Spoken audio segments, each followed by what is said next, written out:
Alright guys, you can try this question and resume the video for the solution.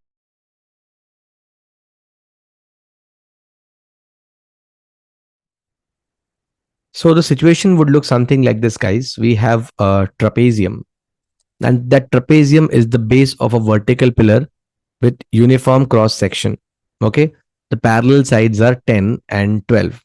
Sorry, 10 and 20. This particular side is worth 10 centimeters and this side is worth 20. And if you notice the entire pillar I've shown here. Okay, so this is the base, this trapezium. Okay, this is 10 and this is 20, right? Matter of factly, this is also 10 and this is 20, no doubt. Okay, while the other two sides are of equal length. So the other two sides are of equal length, meaning the trapezium is not simply a trapezium, it is an isosceles trapezium, right? Okay. The perpendicular distance between the parallel sides of the trapezium is 12. Okay. So if I drop a perpendicular from here to the other side and here to the other side, this perpendicular has a length of 12. Same here, 12.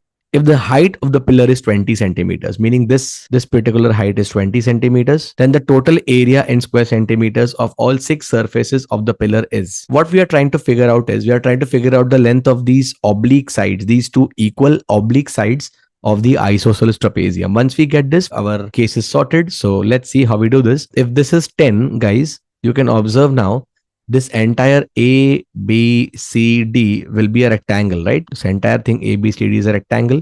So if AB is 10, so is DC. DC is also 10. Now observe D, E, and CF, guys. D, E, and CF should be 5, 5 each, such that EF entirely becomes 20.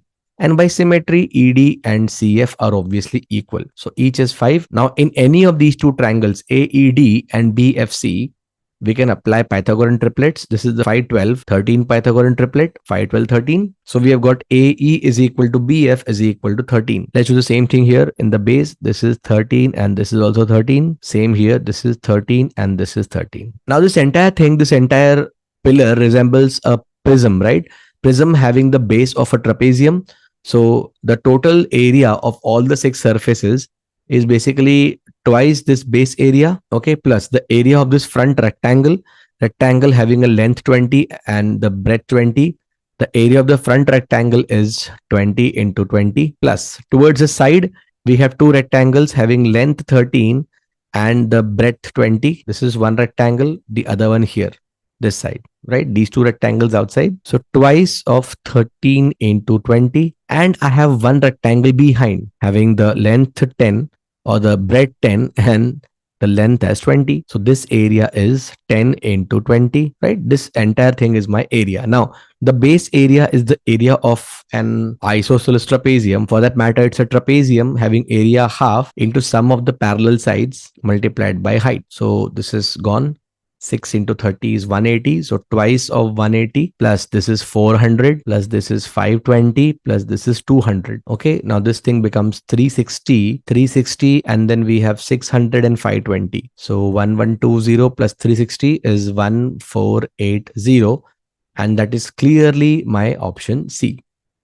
All right. Beautiful question, testing multiple concepts into one. And that's how we do it. Very good question.